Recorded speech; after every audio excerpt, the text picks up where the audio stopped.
Okay, hello guys. As an introduction, we're going to watch a very short video about the Fertile Crescent of Mesopotamia. Let me see, I have it over here. Let me see, production is on. Where is it? Need to move this.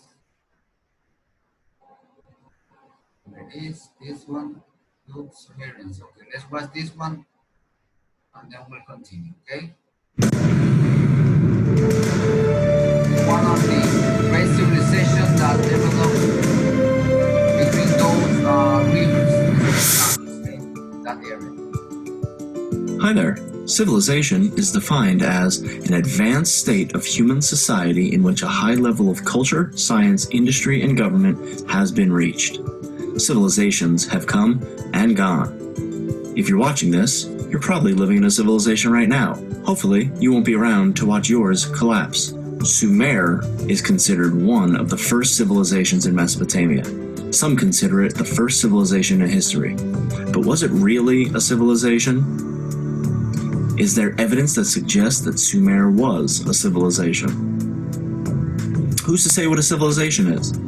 Many historians agree that civilizations have certain characteristics. These historians agree to be considered a civilization, there must be some sort of stable food supply, a social structure, a system of government, a religious system, a highly developed culture, advances in technology, and a developed written language. Did Sumer have these characteristics? Let's look at the evidence. Civilizations need food to thrive. Is there evidence that suggests Sumer had a stable food supply? Yes, there was. Archaeologists have found evidence of a plow, which is a tool used in agriculture to prepare the soil for planting. Archaeologists have also found written evidence of barley. So yes, Sumer had a stable food supply. Civilizations have a complex organization of its people. People in a civilization have different jobs and social levels. Is there evidence that Sumer had a complex social structure? Yes, there was. Archaeologists have found evidence of an artisan class and an upper class. Archaeologists have discovered that the houses of Sumer were organized based on class. The people with the largest and most luxurious homes were near the center, while the common classes lived near the outskirts of the city. So yeah, Sumer had a social structure. Civilizations have a system of government in order to direct people's behavior. Is there evidence that Sumer had a government? Why, yes, there was. Archaeologists have found evidence that Sumerian city-states were ruled by kings, and these kings enforced the laws and collected taxes. Archaeologists have also discovered evidence of a Sumerian army to help protect the city, so Sumer had a government. All civilizations have a religious system that includes a set of beliefs and a form of worship. Is there evidence that Sumer had a religious system? Yes, there was. Archaeologists believe that religious beliefs influence every part of daily life. Archaeologists have also uncovered countless statues that showed their religious beliefs, so Sumer had a religious system. All civilizations have a highly developed culture, including the arts. Is there evidence that Sumer had a highly developed culture? Yes, there was. Archaeologists have found evidence that Sumer had many different kinds of artisans who created weapons, cups, jewelry, and much more. Archaeologists have also discovered music was a big part of Sumerian culture, so Sumer had a highly developed culture. All civilizations create new forms of technology. They invent new things. Is there evidence that Sumer had technological advancements? Yes, there were. Archaeologists credit the Sumerians with the invention of the wheel. Sumerians also made great technological advancements to their buildings by developing an arch. So Sumer did have technology.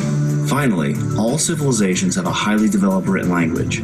Is there evidence of a written language in Sumer? Nope. Just kidding, of course there is. Archaeologists have found plenty of evidence of a written language that uses wedge-shaped characters called cuneiform. The earliest examples of cuneiform show that it was used to record information about trades Sumerians made with each other. So yes, Sumer had a highly developed written language. There you have it. Sumer exhibited all the characteristics of civilization. They had a stable food supply, a social structure, a government, a religious system, a developed culture, technology, and a written language. Unfortunately, you see, all civilization has all these characteristics, guys. Stable food, social structure, government, religion, arts, inventions, and the writing language. All civilizations. And Sumerians, that is gonna be the next topic. That is gonna be next week. Okay, now let's begin with today's class. Okay, let's everybody pay attention. Main idea. The rivers of Southwest Asia supported the growth of civilization. Rivers support the growth of civilization. As you read, use the graphic organizer to take notes on the geography. Early peoples settled where crops would grow. Crops usually grew well near rivers, where water was available and regular floods made the soil rich. One region in Southwest Asia was especially well suited for farming. It lay between two rivers. The land between the rivers. The Tigris and Euphrates rivers are the most important physical features of the region, sometimes known as Mesopotamia. Mesopotamia means between the rivers in Greek. As you can see on the map, the region called Mesopotamia lies between Asia Minor and the Persian Gulf. The region is part of a larger area called the Fertile Crescent, a large arc of rich or fertile farmland. The Fertile Crescent extends from the Persian Gulf to the Mediterranean Sea. In ancient times, Mesopotamia was actually made of two parts. Northern Mesopotamia was a plateau bordered on the north and the east by mountains. Southern Mesopotamia was a flat plain. The Tigris and Euphrates rivers flowed down from the hills into this low-lying plain. The Fertile Crescent. The area between the Tigris and Euphrates rivers is known as Mesopotamia. The early civilizations of Mesopotamia depended on these two great rivers. Okay, over here there is a question. As you see, here is the picture of where this is where it says this is the Tigris and this is the Euphrates. So that's why all this area was very fertile. Okay. Now over here, there is a question. It says, in what general direction do the Tigris and Euphrates river flow on their way to the Persian? Northwest, northeast, or southwest? Let me see. What would you say, guys? Northeast. There's another one below. Oh, this one, southeast. Which one is? This one, or this one, or the last one? Which one do you think? The Persian Gulf says to the Persian. Where is the Persian Gulf? Is here. Is the Persian Gulf. So it has to be southeast, right? Hello. Woo. Let me see. Let's say southeast. Let me choose this one and let's see what happens. Check. Let me check. You are correct. Yeah. Okay. Let's move on. Let's continue, guys. The rise of civilization.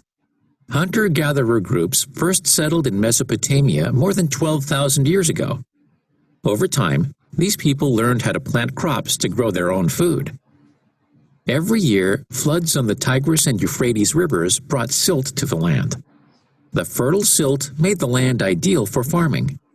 The first farm settlements formed in Mesopotamia as early as 7000 BC. Farmers grew wheat, barley, and other types of grain. Livestock, birds, and fish were also good sources of food. Plentiful food led to population growth, and villages formed. Eventually, these early villages developed into the world's first civilization. The early civilizations of Mesopotamia depended on the region's two great rivers, the Tigris and the Euphrates. In this photo, two men fish in the Euphrates River in what is now Iraq. A civilization is an organized society within a specific area. Civilizations often include large cities in which different social classes of people live. Writing, formal education, art, and architecture are features of civilizations. In civilizations, governments are made up of leaders or family groups. The governments make decisions that help the civilization develop. These characteristics improve people's quality of life. In an established civilization, a government makes economic decisions to help society develop. For example, as populations grow, decisions have to be made about how to effectively produce and distribute food. Okay, guys, now who knows what is the meaning of the word silt? This word over here, silt. And because of this silt, this soil was very rich in minerals. Where is the word silt? Where is the word silt? They mention it here. Who knows what's the meaning of the word silt? It said it flows on the Tigris and Euphrates River brought silts to the land. In Spanish, the word silt means limo. ¿Saben lo que es un limo? No. No, bueno, lo buscan. Pero aquí lo que dice en internet dice que es una especie de masilla, como una especie de arenilla, una masilla, una arenilla, un clay, dice aquí, que produce que la tierra sea muy fértil. That's why the title is crescent fertile, crescent muy fértil, yeah? That's why the title of this, Teacher, yes. acá me parece que el limo es un sedimento clásico e incoherente transportado en suspensión por los ríos y por el viento. No, acuérdate que tú cuando la palabra en inglés tiene diferentes significados, Gordón, ¿ok? Tú tienes que buscar el significado de acuerdo al tema que tú estás tocando. Por ejemplo, si yo digo en inglés, yo digo closed, puede ser, si tú lo buscas en el diccionario, close significa cerrar. Pero si tú lo utilizas para que yo estoy cerca de alguien, close, I'm close to you, eso significa estar cerca de alguien, ¿ok? Entonces, cuando tú busques una palabra en el diccionario, míralo en el contexto, en la oración, en cómo se está utilizando, de qué manera, porque tú me estás dando una definición es diferente, que no tiene que ver con la definición que tiene que ver aquí en el tema. ¿Entendido, Gordón? Gordón. ¿Entendido, Gordón? Okay. Bueno, pues. Main idea. New farming techniques led to the growth of cities, farming and cities. Although Mesopotamia had fertile soil, farming wasn't easy there. The region received little rain. This meant that the water levels in the Tigris and Euphrates rivers depended on how much rain fell in eastern Asia Minor, where the two rivers began. When a great amount of rain fell there, water levels got very high. Flooding destroyed crops, killed livestock, and washed away homes. During a drought, a time of little or no rain, water levels became too low.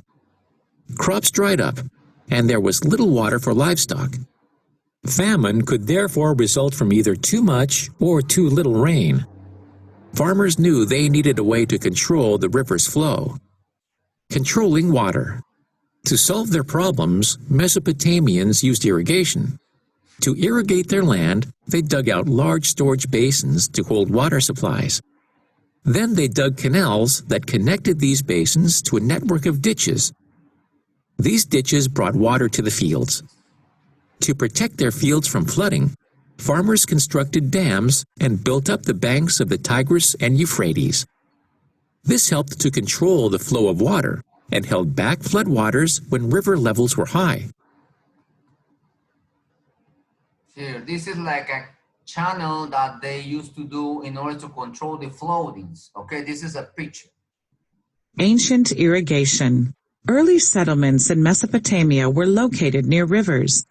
Water was not controlled, and flooding was a major problem. Later, people built canals to protect houses from flooding and move water to their fields. Okie dokie. Let's continue, guys. Over here. Hold on. Here is it. The Mesopotamians used all the resources the rivers provided. In addition to using water for crops, they used clay from the riverbanks to create bricks for buildings. The construction of buildings and irrigation systems is another example of why early societies in Mesopotamia are considered civilizations. This construction required Mesopotamian society to be organized. Mesopotamians made good decisions to help sustain growing populations. Irrigation systems were very important to the growth of cities. Mesopotamian kings had an obligation to construct and maintain these systems. Irrigation increased the amount of food farmers were able to grow. In fact, farmers could produce a food surplus, or more than they needed. Farmers also used irrigation to water grazing areas for cattle and sheep. As a result, Mesopotamians ate a variety of foods. Fish, meat, wheat, barley, and dates were plentiful. Now, who knows the meaning of the word surplus? Surplus. Anybody? Surplus? I don't know what means. Excuse me? What did you say? The meaning of the word surplus in Spanish is superávit. Why? Because they were producing a lot of agricultural crops, and then they have enough, so they have to put it in a place. So those were the extra food they had it, and that the extra food they had it, we call it superávit or surplus. Okay, that is the surplus. See, let's continue. Irrigation over here. Let me see. Whoa, here it is. More production society. A more productive society. Because irrigation made farmers more productive, fewer people needed to farm. Some people became free to do other jobs. As a result, new occupations developed. For the first time, people were able to focus on other technological improvements. Tool makers began to make tools out of metal. This development brought an end to the Neolithic era and the beginning of the Copper Age. Unlike softer metals, such as gold and silver, copper could be used to make arrowheads or knives. Tool makers shaped copper by beating it with hammers or by melting the metal and pouring it into molds. Document-based investigation. Historical source. The first farmers. Archaeologists use artifacts to learn more about life in ancient Mesopotamia. Bones and metal were used to create tools for many different purposes in ancient Mesopotamia. Archaeologists believe that these sickles are from between 4700 BC and 4500 BC. They were found in what is now southern Iraq. These farming tools were made out of clay, an abundant resource in the area. Okay, this is an example of a tool. They use it in order to, as agriculture, this one. This is to this picture that you see over here.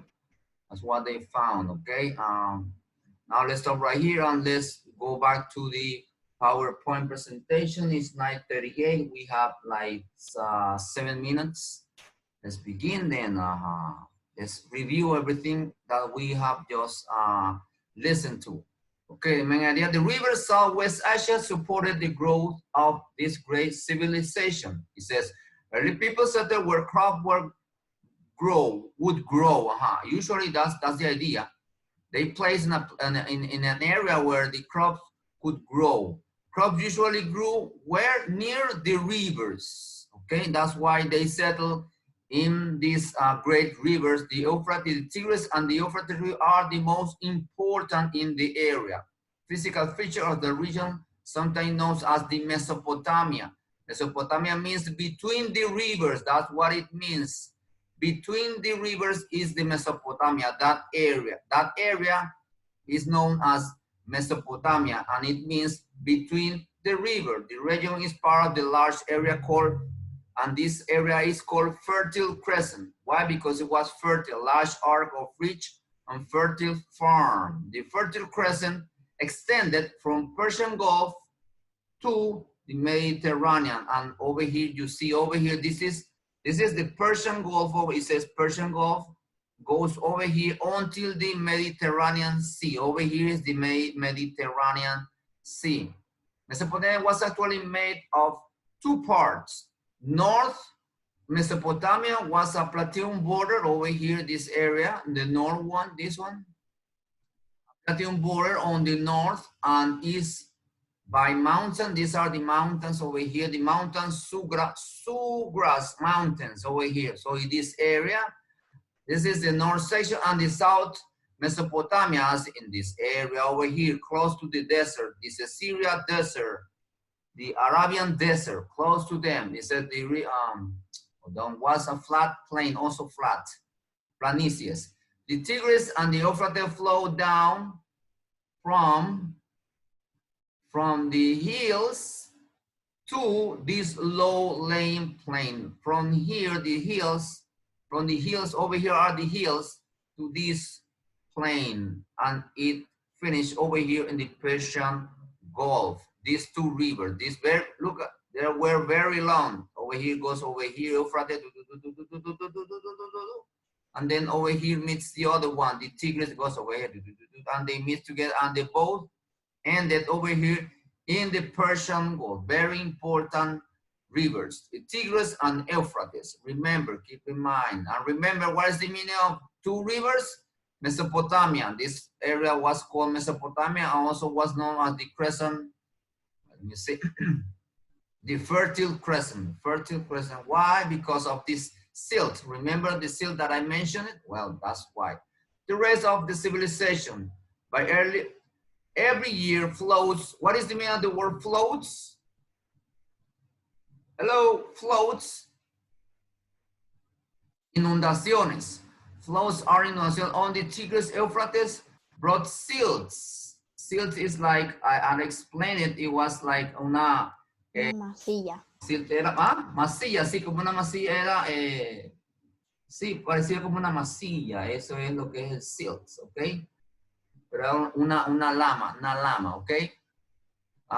On the land, and the fertile silts made the land ideal for farming, okay? Was very rich for farming. The first farm settled formed in Mesopotamia, in that area between the rivers, as early as 7,000 before Christ, BC. Farmers grew wheat, barley, and other type of grain. All of these are type of grain, the granos.